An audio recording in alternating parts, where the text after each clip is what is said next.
चलो लगे हाथ फ्यूचर कॉन्टिन्यूस भी देख लो, 2 मिनट का लेक्चर है, ज़्यादा नहीं है, राइट। इसमें ज़्यादा एरर नहीं बनती है, ना ही जनरली हम स्पोकन में इसका इस्तेमाल करते हैं, ना ही कॉम्पिटिटिव एग्जाम में ज़्यादा इससे कोई एरर आती है, मतलब ना के बराबर क्वेश्चन आते हैं, राइट। तो कुछ नहीं करना आपको, फ्यूचर कॉन्टिन्यूस को कैसे समझोगे आप, बहुत आसान है, राइट।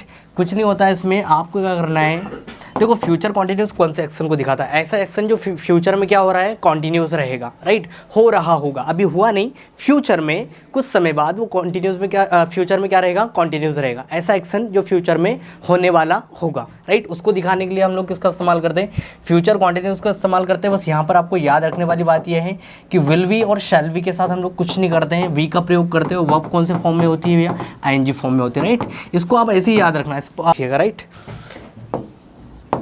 यहाँ पर आपको करना है क्या, कुछ नहीं करना है, आपको लगाना है विल बी, शैल बी और वर्ब में आईएनजी और ऑब्जेक्ट। जैसे मैं इंग्लिश बोल रहा हूँ, अभी शुरू नहीं किया लेकिन भविष्य में बोल रहा हूँ, I will be speaking English, right. तुम आ रहे होंगे, you will be coming here, मैं तुम्हें पढ़ा रहा हूँ, I will be teaching you, वह उसे छेड़ रहा होगा, ही विल बी मॉलेस्टिंग हिम या हर, वी कैन से, राइट। कुछ नहीं करना आपको, यहाँ पे लगाया जैसे मैंने बोला आई will be coming here, I will be coming here, मैं यहाँ आ रहा हूँ, ठीक है ना।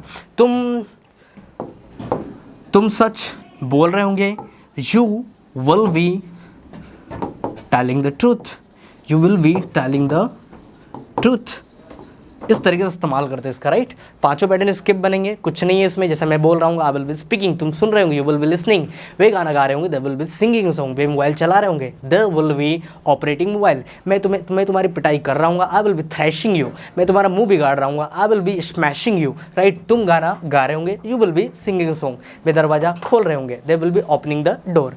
पाँचों पैटर्न आप इसको मार्क कर लीजिएगा, मैं बता देता हूँ आपको, राइट। कुछ नहीं, ज़्यादा कुछ नहीं है, कुछ नहीं है, कुछ नहीं है, कुछ नहीं है, ज़्यादा ये आता नहीं है, इसलिए मैं इस पर ज़्यादा जोर नहीं दे रहा हूँ दोस्तों, राइट। अभी आने वाले जो टेंसेस होंगे, पास्ट परफेक्ट सबसे ज़्यादा इंपॉर्टेंट आपको, पास्ट परफेक्ट और सिंपल पास्ट, इनके बीच में बेसिक डिफरेंस जानना बहुत ज़रूरी है, ठीक है ना, क्योंकि यही उलझाते हैं आपको। पास्ट परफेक्ट और सिंपल पास्ट, इन दोनों के बीच में जो डिफरेंस होता है वो जानना हम लोग जल्द शुरू करने वाले हैं। Will, shall, not plus be और फिर लगा दो आईएनजी और अदर वर्ड, राइट। फिर क्या करोगे आप, तीसरा पैटर्न बनाना चाहो, will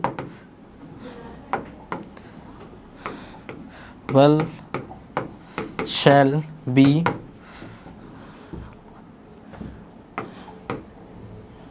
will shall subject V, ये लगा दो आप वर्ब में आईएनजी अदर वर्ड, ठीक है ना। फिर आप फोर्थ पैटर्न आप चाहो तो लिख लो WH, उसके बाद में आप कर दो will shall subject V, verb में आईएनजी अदर वर्ड, और ये हो गया आपका ऑब्जेक्ट, राइट। और last but not the least, that is actually who, और आप लगा दो विल शैल और बी कर दो और आईएनजी फॉर्म लगा दो अदर वर्ड। देखो ये जो कॉन्टिन्यूस जो होता है ना, आपको पता है कॉन्टिन्यूस वर्ब में आईएनजी फॉर्म क्या दिखाता है, कोई प्रोसेस चल रही है, राइट। जैसे मैंने इंट्रोडक्शन ऑफ टेंस में मार्क किया था आपको कि टाइम जब तक नहीं जुड़ेगा, टेंस और एक्शन दोनों क्या है, अधूरे हैं, ठीक है ना। एक अलग तरीके से समझाने की कोशिश की थी। अगर आप वही इंट्रोडक्शन ही पढ़ लोगे, उसमें पूरे 12 टेंस को मैंने मार्क किया था, किस तरीके से टेंस का जन्म हुआ, राइट। वो अगर आप देख लोगे तो ये चीज़ें आपको रटने की ज़रूरत नहीं पड़ेगी।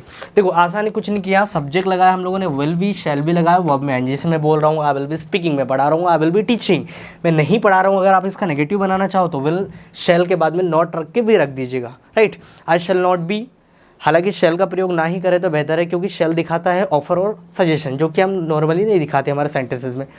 आप जितने भी सेंटेंसेस बनाते हो वहाँ पर आप बात करते हो प्रॉमिस, थ्रेटनिंग, ठीक है ना, कंपल्सन, ऑब्लिगेशन, तो इन सबको दिखाने के लिए हम लोग विल का इस्तेमाल करते हैं, शैल का नहीं। अब ग्रामर का रूल है कि शैल के साथ क्या लगाओ, आई और वी लगाओ, लेकिन कब, अब हम लोग जनरली हमारे सेंटेंस में ऑफर और सजेशन की बात नहीं करते, ज़्यादातर हम लोग बात करते हैं प्रॉमिस, थ्रेटनिंग, ऑब्लिगेशन, कंपल्सन, तो सबके साथ विल लगाया जाता है, राइट। मॉडर्न इंग्लिश में यही चल रहा है। तो I shall be punishing him, I shall be taking tea, I shall be taking classes, तो इस तरीके से आप सेंटेंस नॉर्मल बना सकते हो। मैं नहीं आ रहा हूँ, I will not be coming, क्या मैं आ रहा हूँ, विल आई बी कमिंग। अब चाहो तो इंट्रोगेटिव इस तरीके से बना सकते हो। WH वर्ड में स्वाद अनुसार आप नए नए शब्द रख सकते हो। जब आपको टाइम पूछना है तो वेन लगा दो, ठीक है ना। प्लेस के बारे में पूछना है तो वेयर लगा दो, मैनर पूछना है तो हाउ लगा दो, ठीक है ना। इस तरीके से आप इस्तेमाल कर सकते हो। कब आ रहे होंगे, when will you be coming, when shall she we are singing a song, when will Radha be dancing, और कौन आ रहा होगा, हु विल बी कमिंग, कौन जा रहा होगा, who will be going, right. कौन तुम्हारा सपोर्ट कर रहा होगा, who will be helping you. मैं कल इस समय गाना गा रहा हूँ, I will be singing song eight this time tomorrow, eight this time tomorrow. कल तुम इस समय वीडियो बना रहे होंगे, you will be making video at this time tomorrow, right. मैं कल इस समय उसे धो रहा हूँ, I will be thrashing him at this time tomorrow. तो ये तमाम प्रकार के सेंटेंसेस का आप इस्तेमाल इसमें बन जाएंगे, कर सकते हो, राइट।